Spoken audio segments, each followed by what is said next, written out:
You are a part of you're a part of the Marquette County Conservation District, and you've been there since 2018. Can you believe it? That's kind of a while, huh?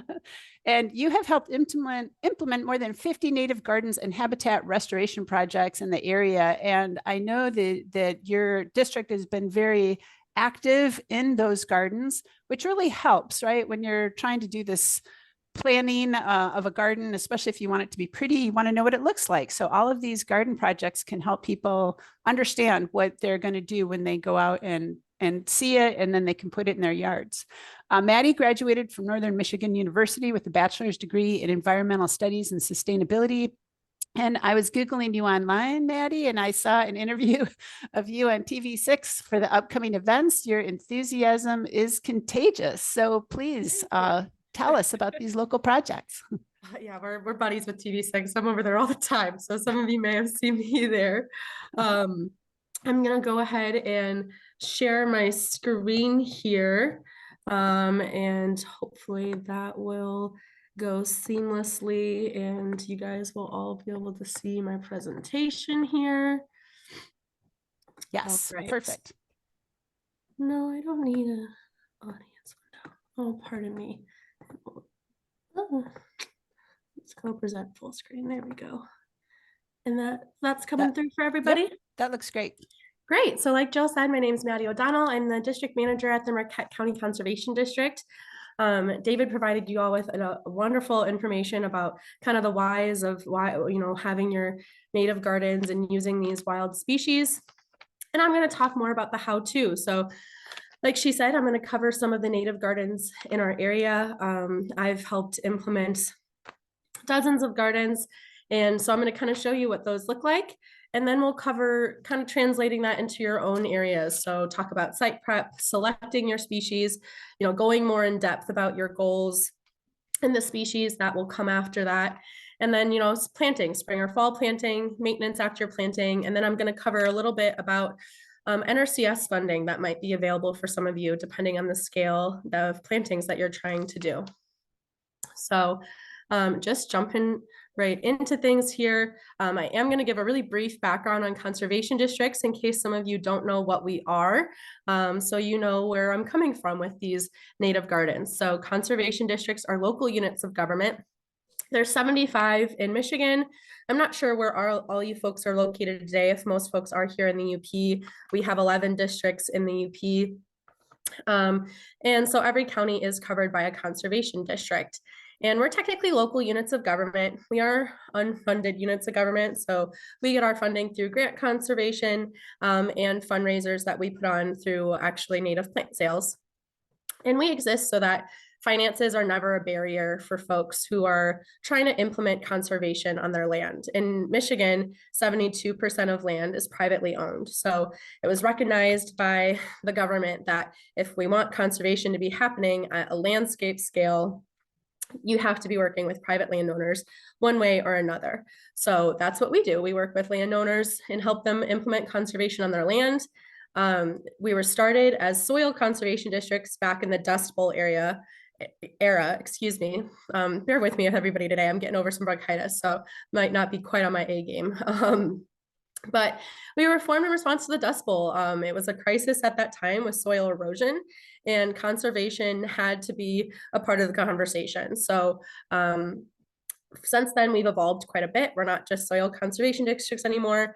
It evolved to soil and water conservation districts. And now we're just conservation districts because we're really hoping to be your go-to resource for anything natural resource related, not just soil erosion or water quality. We're looking at wildlife too, this pollinator conservation, really the whole picture. And then we work in tandem with partners. So we're actually co-located with the Natural Resource Conservation Service. So the Natural Resource Conservation Service has access to the Department of Agriculture federal funding to implement some dollars on the ground to help folks with these conservation projects. So I'll talk about that more with pollinator plantings later, but we work with partners like that. Really, if you can think of a organization involved with natural resources, we're probably working with them. We work with the Forest Service, we work with the National Fish and Wildlife Foundation, we work with Eagle quite a bit, the DNR. We're utilizing all the resources we can to make sure that boots on the ground work is being done. So there's conservation districts, the Marquette County Conservation District. One of the things that we've been working on is community garden projects and really looking to increase habitat connectivity in Marquette County. Like David touched on, pollinator connectivity is highly impacted by people in our development. As we continue to put down, roads and buildings, we continue to remove plants that these species have historically relied on. So trying to implement connectivity where we can, even in urban areas. So, this is a map right here of the city of Marquette, just really focused in on the downtown area. If you're familiar with Marquette, you've got the Ordock down here. And these are some gardens right downtown that we have started over the years and managed. So if you folks are ever in Marquette, this is all within, 5-10 blocks of each other. Really not 10, like 5 blocks of each other. So it's a little zip around that you could go see some gardens. So I'm going to talk about these gardens, what we're doing ongoing to maintain them, and what species they have. We also have a couple gardens that are going to be coming soon. So we have been reached out to by the Landmark Inn, which is right over here. And so we're going to be working with them to get a garden in. And then kind of right off the map this way, we're going to be working with Sandy Knoll Elementary School this upcoming season to get a native landscape installed there. And if you were to go north off this map, we also do have several gardens with the university, Northern Michigan University, that we work to manage and improve every year. Now, this is not going to be an exhaustive list. Like I said, we have dozens of community gardens that we've worked to establish, but these are the ones that kind of are central to downtown and that we actually do provide some ongoing management to, because some of the gardens we've established, we have left into the hands of others to manage. So these gardens that you see here are marked currently with this sign, the pollinator-friendly native garden sign. We were able to get those printed with some funding from the National Association of Conservation Districts through a project that we did. So these are currently marked. To me, marking the gardens is important for a couple of reasons. Some of you may have experienced this, that sometimes with native plants, people think that they're weeds, right? So they might be looking for the city ordinances, like, oh, this exceeds 6 inches, things like that. Most city ordinances actually include clauses that native plants are allowed, even though they exceed those heights. But having a little sign can help people know there's a reason that these plants are specifically here, even though they're not, as tidy as you're used to seeing, maybe they're providing a benefit to the ecosystem. So these gardens that are all on this map are marked with that sign. So the first garden is going to be our Peter White Garden, which is right here on the map. It's on Ridge and 3rd Street in Marquette. So this was established kind of 2 different times. So we planted some shrubs in an initial seeding in 2016. You can see some 9-bark here that's established really well. But some of the flowers didn't take. I don't think that with that first seeding, it was a spring seeding, and I don't think it was properly watered. So we came back through in 2021 and planted some plugs. We planted some Coreopsis, some Black-eyed Susan, some purple coneflower, some blazing star, and some different varieties of goldenrod for this area. So things that have a little bit of a varying bloom time and have some different color interests. And with this garden, the main goal was just increasing that habitat connectivity. This also has a mural by a local artist honoring the Anishinaabe people. So that was something that we are calling to in this area as well, just that call back to our native habitats here in more ways than one. And this garden has been taking really well since 2021. Last year, it looked really great. You can see that, like I said, the bare soil was present in that first year because none of the things had taken previously. And now that's mostly filled in and there's not much bare soil left. So that one's been coming along really well. And it's an easy one to walk by when you're in downtown Marquette. We don't need to water this one anymore. The library did provide us with a hose that first season. It sprayed off a maintenance shed of theirs. So we watered it for the first season. Our crew does go by a few times during the summer and weeds this property still, and just make sure that nothing's being outcompeted by invasives. So the next two gardens I'll talk about are our gardens with two businesses downtown. So we've been having kind of a trend in downtown where more businesses are reaching out and wanting to get their own native plants established. I'm going to start by talking about this garden at Iron Bay. So they had a really small space to work with, but their situation was really well suited to native plants because they're actually in a building that's shared with some condos, and they were having problems with, the watering of their plants that had been there previously was something that was on the checklist every day for, the host to do, go water the plants. And it was getting missed often. So their plants were dying, and their condo association kind of kept coming to them and said, hey, you need to make sure that that garden area out front is looking good. So they asked what they could do. And they had another particularly interesting request, which was that they wanted to use plants that were beneficial for the ecosystem, but being that they have a patio there where folks eat at, they didn't necessarily want to be attracting a lot of bees because they sometimes have guests complain about that. So what we did when looking at this was we picked species that were really bird centric, so that are beneficial to wild birds and that are host plants for, either hummingbirds or butterflies. That's not to say that, bees won't come, obviously, but we did, it's pollinator plants either way. So there's going to be all sorts of pollinators coming to the garden, but we didn't necessarily pick the most showy plants. We picked things that are, like I said, more hummingbird and wild bird focused. So we have wild columbine there, prairie phlox, blue-eyed grass, white turtlehead, white snake root, little blue stem. The little blue stem is great for a downtown area because you don't see a lot of native grasses focused really in urban landscaping. So it's a picture here in the center of that little blue stem during the winter. So it's providing a little bit of winter interest. Like David mentioned, that's a good seed source for wildlife in the winter and provides habitat, that isn't provided by flowers necessarily. In this little Iron Bay garden that was also planted in 2021. And then we actually added a couple more species in 2022. And this past summer in 2023, it was actually used as a little ground nesting habitat for some bunnies. We had about 11 bunnies that were baby bunnies that were in this area. And that just kind of goes to show how even a tiny pocket garden like this of native plants can provide that valuable wildlife habitat in an area where you wouldn't really think that maybe would be valuable wildlife habitat right downtown.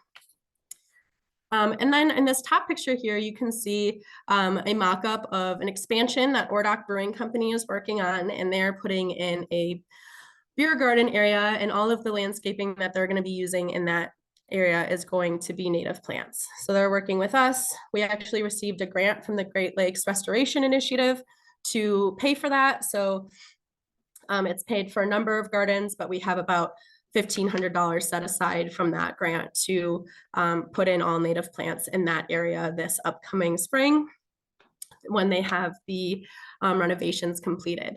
Now, when we work with businesses like this for ongoing maintenance, we kind of teach them the ropes. So we'll come out and show them maybe the weeds that are creeping in that they need to be keeping an eye on and pulling.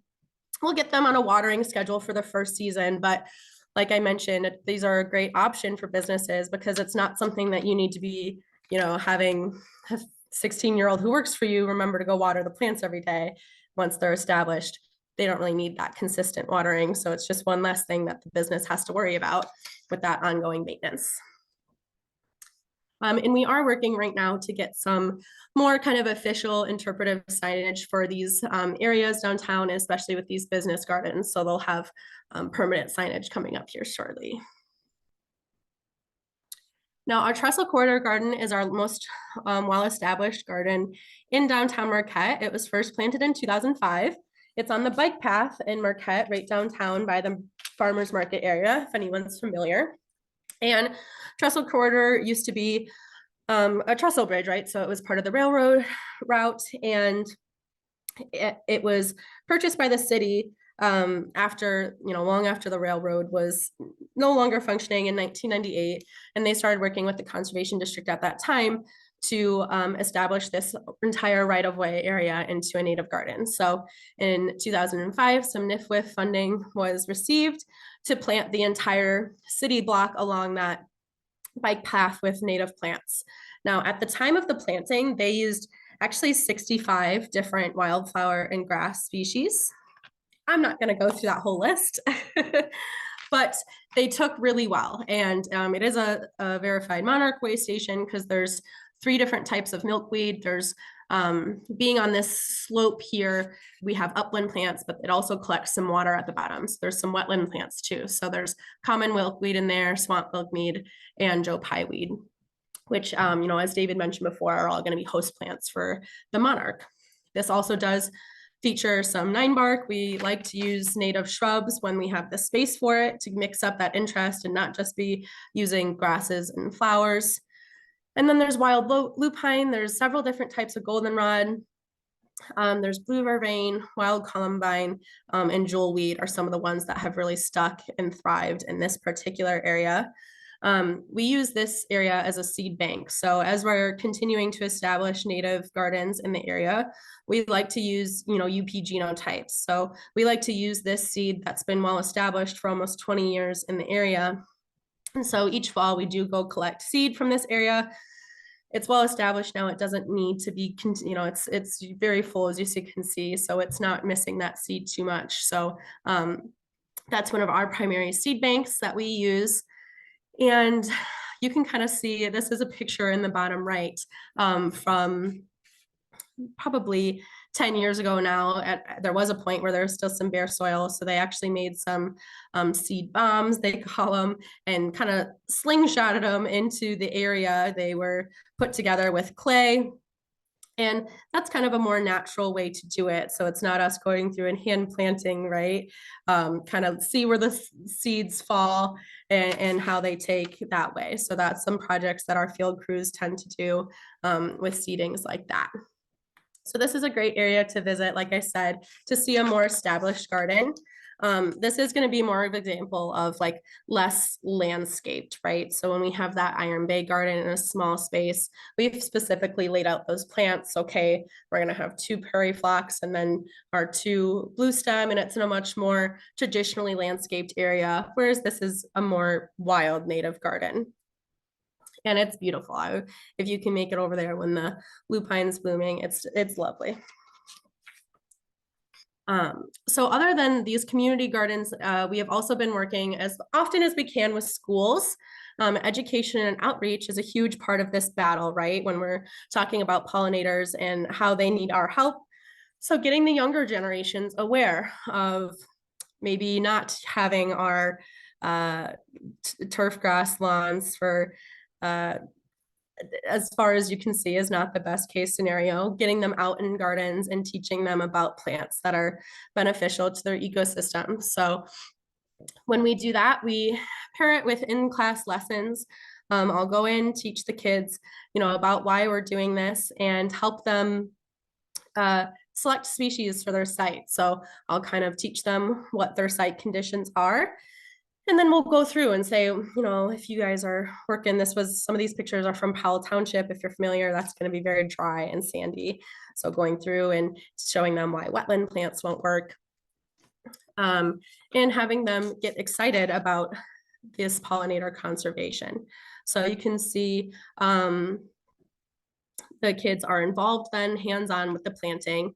And we oftentimes for the school gardens, take care of the weeding maintenance. So the schools will follow through with watering in that first season, but we'll come through and do weeding. This was the top picture here was the first summer after planting for a Powell Township garden. Lots of bare soil where we're waiting for things to fill in. So all this bare soil you kind of see in this top picture was actually spotted knapweed, and our crew came in and hand pulled all that knapweed out and then came back through and did actually a seeding. Now, we do sometimes have to use selective herbicide. There are some species that, in our experience, do not respond at all to our other weed control methods. So it's a tool in our toolbox. We are not mass spraying. It's always with conservation in mind. So it's very selective, fine tip spraying to take care of rhizomatic plants that aren't budging. So things like your Japanese knotweed, maybe invasive butterbur. We'll still try to smother where we can and hand pull in between plants like this. But if a garden's completely surrounded with a tough rhizomatic invasive like that, we might go through and carefully apply some herbicide where we feel is needed, which is what you see happening here in this top right picture. So another type of planting that we do is large scale planting. So this is a different approach than a small landscaping, because you're not necessarily choosing, this is where I'm going to plant, you know, my coneflower, and then 2 feet over, I'm going to plant my, you know, black-eyed Susans. This is most likely going to be done with seed mixes. So you're going to, you know, end up with whatever arrangement the seed decides, right? Looking for more of that prairie wildflower landscape like you see in that bottom right picture. So in these cases, you're going to want to make sure that you're putting down some straw or mulch so that that seed doesn't just blow right away. We also, in our buckets, when we're putting together a seed mix, we weigh it down with sand as well. So we might fill a 5-gallon bucket, 50% with sand, and then 50% with our seed mix. Mix that all together. That way, when you're tossing your handfuls of seed, that's not just blowing away. You've got the sand to weigh things down a little bit. I'm going to cover you know, mowing schedules and maintenance, but when you're doing a large scale pollinator planting, you're not going to be able to go through and hand pull any weeds that might creep in, right? So that's where mowing can be a particularly useful tool. Going through and mowing early on in the first and second seasons. That way you're mowing out any competition that might go through and shade out your seeds. And mowing's not going to kill your native plants. With a large scale planting, we're always going to do a fall planting so that we don't have to be worried about watering those plants that entire summer. Which again, I'll get more into the details of that. This particular large planting on the top right here is on the Iron Ore Heritage Trail. If anyone ever bikes along that, it's over towards Negaunee on the Iron Ore Heritage Trail. And that was established about 10 years ago now. And yeah, is in peak season really quite lovely. So one of the biggest tools for us in this conversation about connecting pollinator or pollinator connectivity is landowners, because like I mentioned before, we can do as much as we can in the community, but 72% of land in Michigan is privately owned. So we really need landowners on our side working to get these native plants in the ground. We recently had a grant, the Pairing Pollinators in Gardens project, where we gave out 50 pollinator gardens to our community and to create pocket pollinator gardens throughout the county. So that's an example of one way we might work with landowners. We gift gardens as often as we can and as often as funding will provide. But we also provide free site visits to anyone in our county. So whenever landowners are trying to kind of start out on their native habitat journey, we can come take a visit and visit their land with them, talk to them about what's going on, their site conditions, and give them some recommendations on their plantings.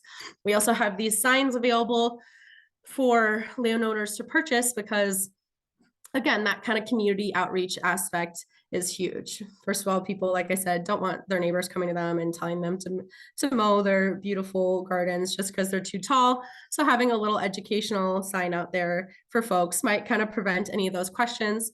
And it's a great tool for us for, you know, if somebody's walking by and says, wow, what a beautiful landscape, and they can look and see, oh, it's a native garden. If I talk to the Marquette Conservation District, they can help me get one. So we love when landowners use those signs. We have those on a cost base, so you can donate as much as you're able to afford towards your native plant sign. They cost us about $20, and we ask people to just chip in as much as they can. So now translating some of this information into actually making your gardens. Fortunately, it's not all that complicated. So I should still get you folks out of here right around noon. First things first, you're going to talk about site prep. So what kind of competition exists at your site? Are we talking about just a standard grass lawn that you need to remove? Do you have scores of spotted knapweed? Do you have a field of, buckthorn that is going invasive buckthorn, invasive Japanese knotweed? Do you have some of these more stubborn things that you're going to need to call your local SYSMA to help you with? So figure out what's already going on. And then you are going to want to talk about your desired timeline, because some of these methods for removing the existing vegetation take a lot longer than others. So, our first kind of go-to is going to be smothering. Depending on what you have, that's going to take longer than others. So if you're just smothering your grass lawn, you can use cardboard, you can use tarps. That won't take you too long, maybe 6 to 8 weeks. You want to leave that on there so it can't get any sun, and you're probably going to kill that grass pretty effectively and be able to plant your garden then. If you have something more invasive, if you have bishop weed, for example, or gout weed, some people call it, you might need to leave that on for an entire season. So you might be talking about having one full season dedicated to removing existing vegetation, and then you're not going to be ready to plant until next season. So your desired timeline is something to look at, because if you're hoping to get your plants in the ground this year, you have your heart set on it, you might have to consider other methods. So smothering is a really effective one. It's a really hands-off. Once you put the tarps or cardboard down, there's not much you have to do. And of course, it's going to be low impact to other things in the ecosystem. Now, with some things, if it's an invasive that flowers, like I had mentioned, spotted knapweed, you can do timed mowings as well. So you can mow that before it has a chance to go to seed. That way it doesn't have any ability to reproduce. Now, that's another example of something that's going to take more than one season to completely eradicate if you're going to go with just timed mowings. Now, you can kind of combine some of these as well. So you could mow your spotted knapweed down, then smother with cardboard and tarps your other species that are still lingering. Leave that on for 6 to 8 weeks, see how it's doing. Things are probably looking pretty dead under there, and you can move on. You are going to want to remove as much vegetation as you can before you put your native plants in the ground, though. When they're first establishing, they're not going to handle competition very well. So, and then as I mentioned, with some of these species, if you have Japanese knotweed, it is going to burst through your tarp and your cardboard. It's just going to grow right through it. That's an example where, you can call your local SYSMA. There's SYSMA's Cooperative Invasive Species Management Area. I think you heard from Sacred earlier on that. You can call them to help you selective herbicide some of these plants that are not going to go away from hand pulling or from smothering. Another thing to consider is if you need any soil prep. Most native plants are very well adapted to kind of the standard soil issues that you are going to see around here. So most of the time, soil amendments are not going to be needed unless you have maybe some extenuating circumstances. If you've already had an intensive plant growing in that area that may have leached nutrients from the soil, or if you've had an allelopathic plant, so maybe you removed some Japanese barberry. That's an allelopathic plant, so it's going to have been releasing toxins into the soil through its root systems. So that might be an example where you're going to want to take a soil test. Those are readily available from MSU Extension online. They're about $20, I believe. You can take a soil test, see if any amendments are going to be needed for your soil. If you are looking to add amendments, just try to get, compost or something like that from a reputable source in your area, maybe your local garden centers. Tilling is another option for site prep with. It can help with weeds. There's pros and cons with tilling. It can affect nitrogen in your soil. So tilling might need to be paired with an amendment. But if you have some stubborn weeds, tilling that aren't rhizomatic weeds spread worse when their roots are affected. So if you have kind of some standard weeds, tilling can be an effective use for, removing that weed and competition from your site. So Once you've removed existing competition, checked out your soil, your next things to consider are what species are you going to use? So there's a series of questions you're going to need to look at here. How much sun does your site get? Do you have wet soil, dry soil, somewhere in between? And what are your desired outcomes? That's going to be a huge part of selecting your species. Are you looking to see more birds in your yard? Are you a birder? That's going to have a lot different, species planting than if you're just trying to see more monarchs. If you want to make sure that you have winter interest, and that's going to be, something to consider as well. You're also going to want to consider your bloom times. You don't want to get 10 different plants that all bloom in July, if possible. You're gonna want to spread that out and consider the different bloom times. Some of these are blooming right away in May and June. Some things bloom in October, September. And having bloom times all throughout the season means that you're providing food and habitat for those pollinator species throughout the whole season, because they often struggle, with early season and late season nectar sources. Most of what we see kind of at your standard garden center is probably just a July, August bloom time. So looking at those bloom times, considering how many you can have. And then what is your desired garden size? That is going to highly impact if you're going to want to use seed or plugs. Plugs are going to establish faster. They're going to flower by the second season after you plant them, but they're considerably more expensive. So if you're trying to do a much larger planting, you're going to probably want to focus on seed mixes, because that's going to be a lot more affordable. A mix is also possible too. You can also buy one flat of plugs if that's what's in your budget, and then supplement with seed mixes as well. So these are all kind of things to consider when you're selecting your species. I have some resources here on species selection. So these 3 links here, one of them is to a YouTube video actually that the Conservation District has done in the past. It walks you through plants for wet soils, dry soils, full sun, part shade, things like that. The second QR code here is going to be an NRCS specific guide to planting in the UP. So that one is actually specific to the UP, was put together by NRCS staff here in the UP.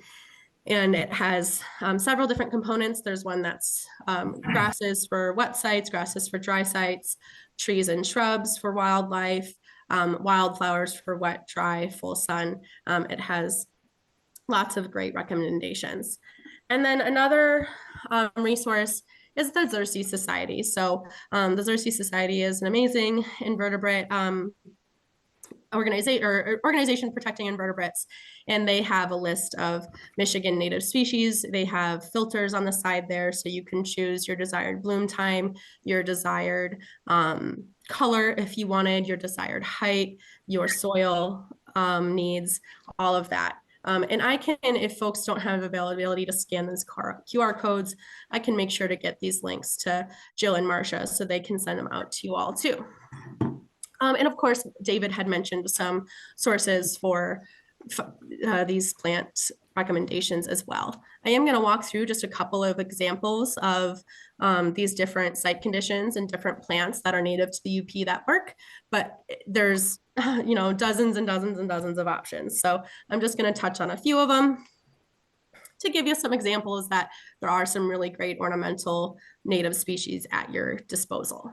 I am just going to point out here, full sun is considered, I'm sure a lot of you already know this, but 6 hours of direct sunlight. Part is considered 4 to 6, and shade is considered less than 4 hours of sunlight. So a couple of examples of native shade plants here in the UP. These are just some of the ones we most commonly work with. This is, again, not an exhaustive list or anything, but you have wild columbine, we have Jacob's ladder. This is white woodland aster. We have bottle brush grass here, wild geranium, and then this is white snake root. So just to give you an example of that, just because you may have a lot of shade in your yard, maybe you're not getting full sun, it's not impossible for you to have a beautiful, colorful garden that is still beneficial for our wildlife here. some examples of great beneficial wildlife plants for dry and sunny sites. We have little blue stem here in the middle. This is going to be woodland sunflower, foxglove beard tongue, thimbleweed down here, Ohio spirewort, and then this is landscape coreopsis. Again, you can go online and find lots more options, but just kind of exposing you to some of the ones that do work here and that we have in our native gardens.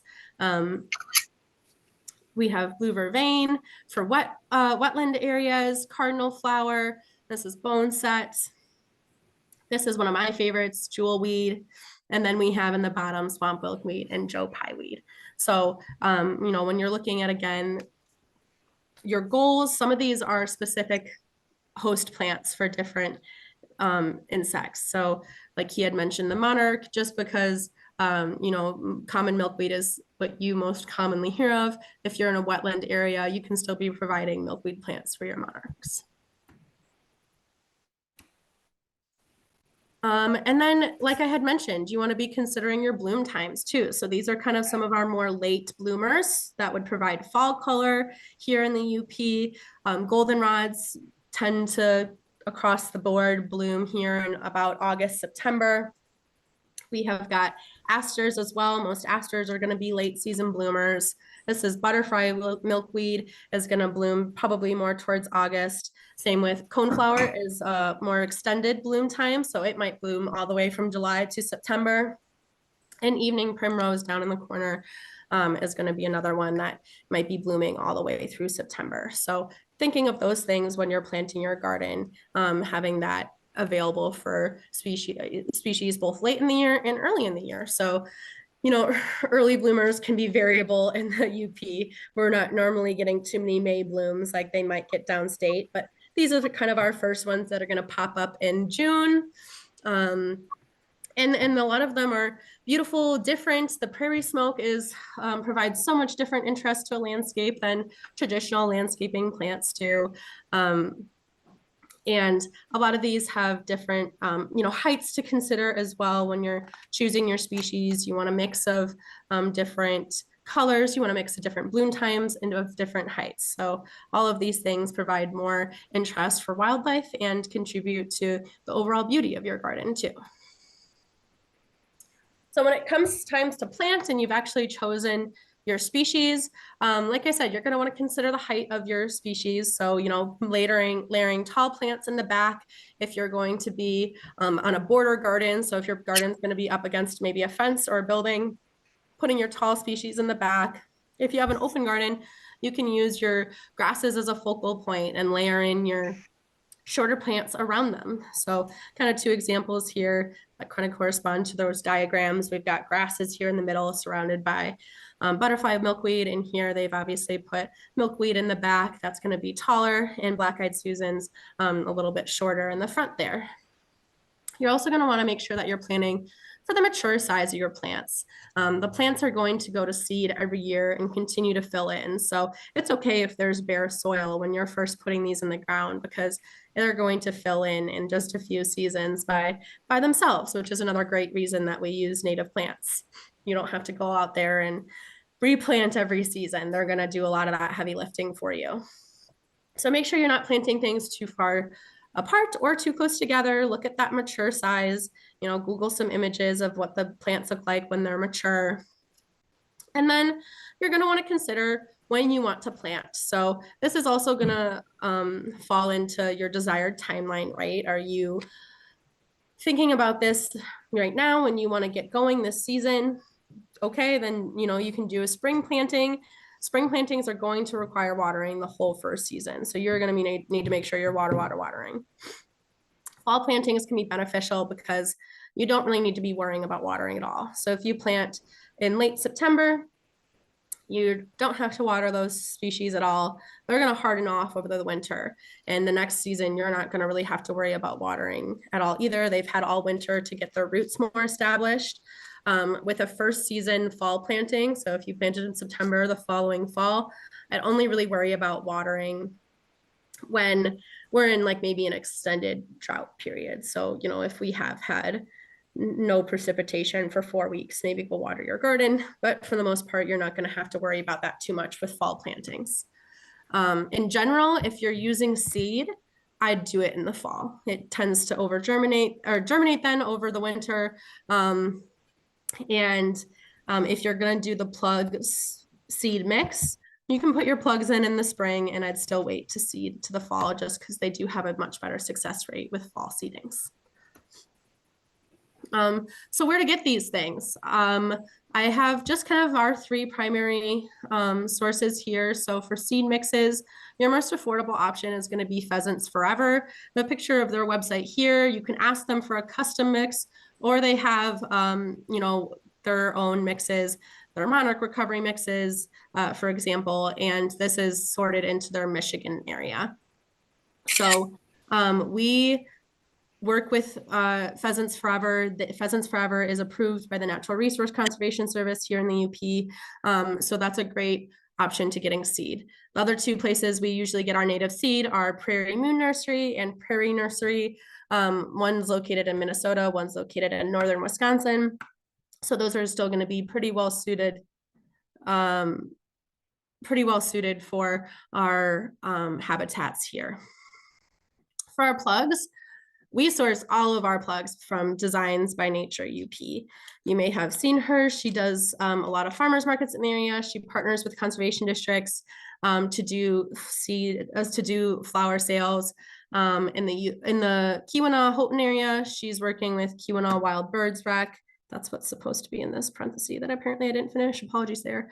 And all of her plants are UP genotypes. She grows them in her on her land in Little Lake here in Marquette County, and we have had tremendous success with her plants. So you can see an example of one of her flats at the bottom here.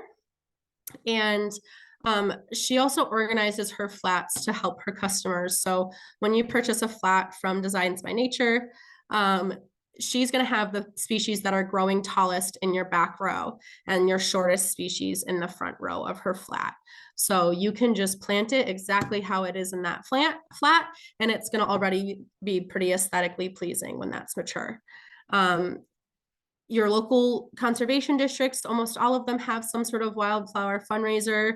Most of them are going to be using Designs by Nature, but at a slightly lower cost to the public since we're able to get wholesale prices from her. And like I mentioned up there in Houghton, Keweenaw Wild Birds Rec is doing a native plant sale using her plants.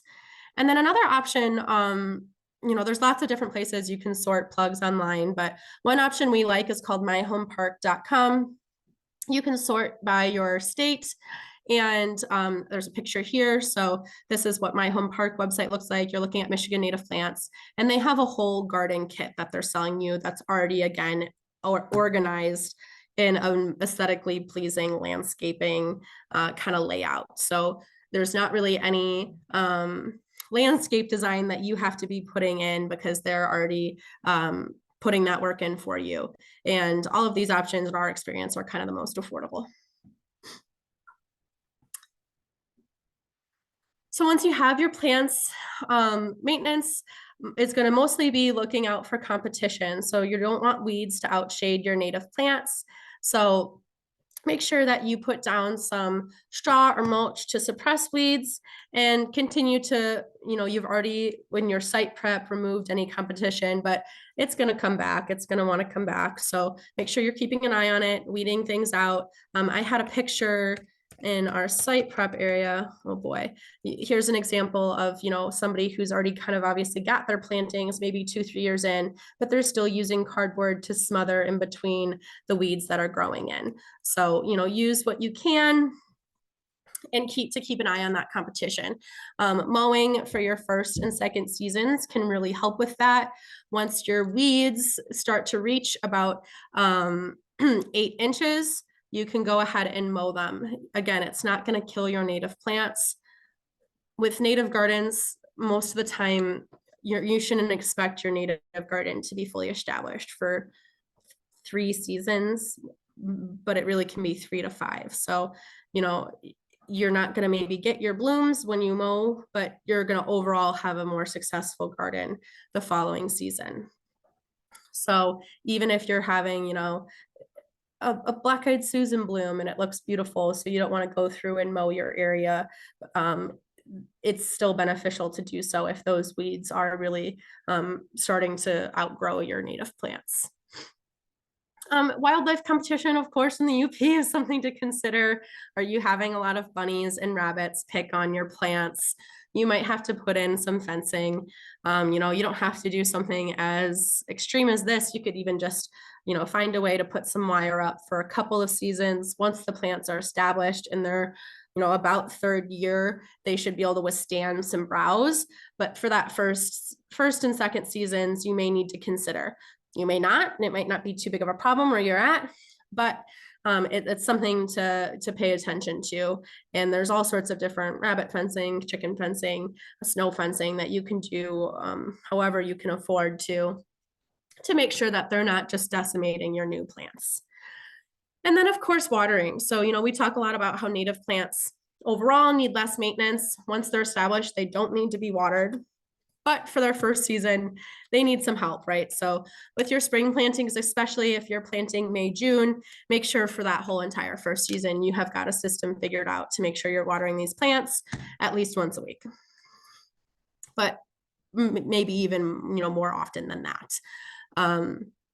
But really, these are the main maintenance things. And eventually, once your garden has filled in, you're not going to need to even be worrying about any of these things. With our trestle quarter garden that's been there 20 years, we have very little ongoing maintenance that we need to perform. We hold a couple of volunteer days throughout the season to pull some tansy that tends to creep in. But once these gardens are established, they're going to be very low maintenance for you. And I had mentioned that the Natural Resource Conservation Service may have funding for you. So if you're looking to not do a small landscape garden, if you have some acreage and you're like, I have this acre of just, you know, grass or weeds that I want to get rid of, the Natural Resource Conservation Service can help you with that. So they can provide funding for large scale pollinator plantings.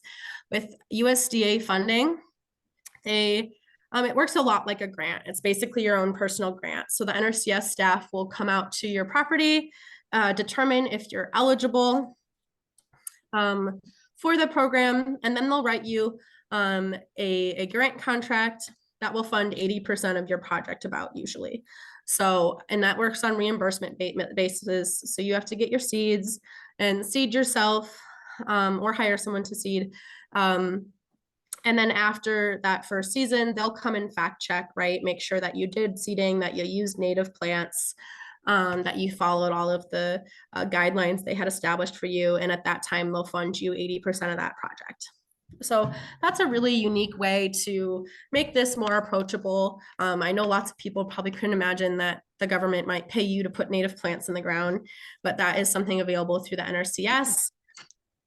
If you're working with like a school or something like that, there's also grants available through Wild Ones actually has a grant that they have, the Laureato grant, and then Wildflower Association of Michigan has grants, small grants available for school plantings as well, that are great resources to get some funding for these things. And I have the information up there if you are located up in the Holton Keweenaw. The Baraga NRCS office there is managed by Ann Collins, and she'll, like I said, come on site to take a look at your property. Also, she's a resource for you, even if you're not interested in a large scale pollinator planting. If you're having a hard time kind of visualizing some of the things I've talked about today on the ground, she can still do that free site visit with you and give you some more pointers. So I'm right about at noon here, and if folks have any questions, we can do that now, or we can just wrap up and let folks go on their merry way. Thanks so much for having me today, and there's some contact information on there as well, if folks ever have any questions and want to reach out.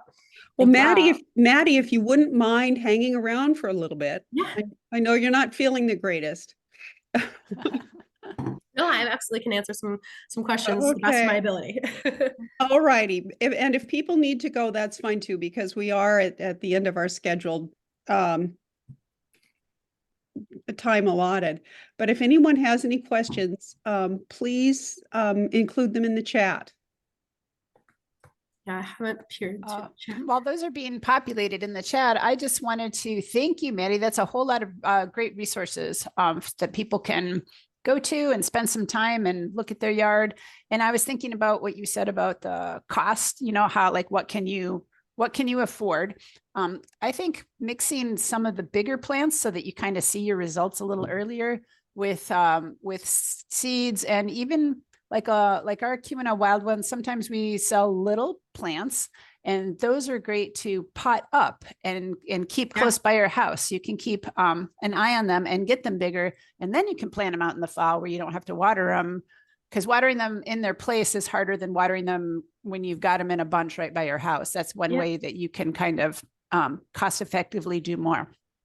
We also do we every spring, I know not everybody's located in the Marquette area, we have a seed starting workshop, and we cover both seed starting of native plants and garden varieties. So that's an option too. If you have seeds that maybe you've collected from somewhere, you can start those seeds yourself, give them a little bit of a head start.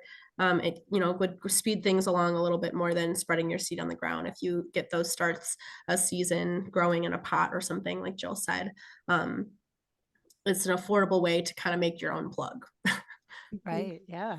I find that we drink a lot of soy milk and oat milk, and I find when you cut the top off and cut a corner off the bottom, that gives you a very nice deep root plug. Yes. And you keep it out of the landfill a little bit longer, right? Exactly. Yeah, absolutely. I also wanted to thank all of our host organizations. This presentation was hosted not only by our Keweenaw chapter of Wild Ones, but Keweenaw Land Trust. I'm the botanist and stewardship manager for the Keweenaw Land Trust. MSU Extension Master Gardeners has supported us, as well as the MTU Sustainability House. This is our 7th year of doing this, and we appreciate the support we get so that we can provide this for you. And I want to also thank our audience, because you've made a difference just by learning today. We hope that you've learned at least a little bit, but we've hoped you've gained a lot of desire to go out and do something with all that you've learned. And then you can also buy a copy of David's book. You could, if once you read it, you could pass it on to a friend or put it in one of those little libraries that you see around the place. That would be kind of a cool way for you to like do something. That's great outreach. Yeah, absolutely. I didn't do that with mine. You can buy another. But they're copy, also available at the local libraries too. So that's great. At both Calumet and Portage Lake. So if people are interested. So Marcia, do we have questions, or are people just getting hungry at this point? People are ready to go have lunch. Yes, I think we've given them a lot to think about. Thank you very much, Maddie, for hanging in there with us. Hope you feel better soon. Thank you. Thank you, everybody. Thanks, like you said, all of you folks having the desire to go out there and use native plants is absolutely amazing. So thank you all. Thank you. Learned a lot. Bye-bye. All right. Thanks, everybody. Have a good weekend. Have a great weekend. Put your knowledge to good use. Do good things.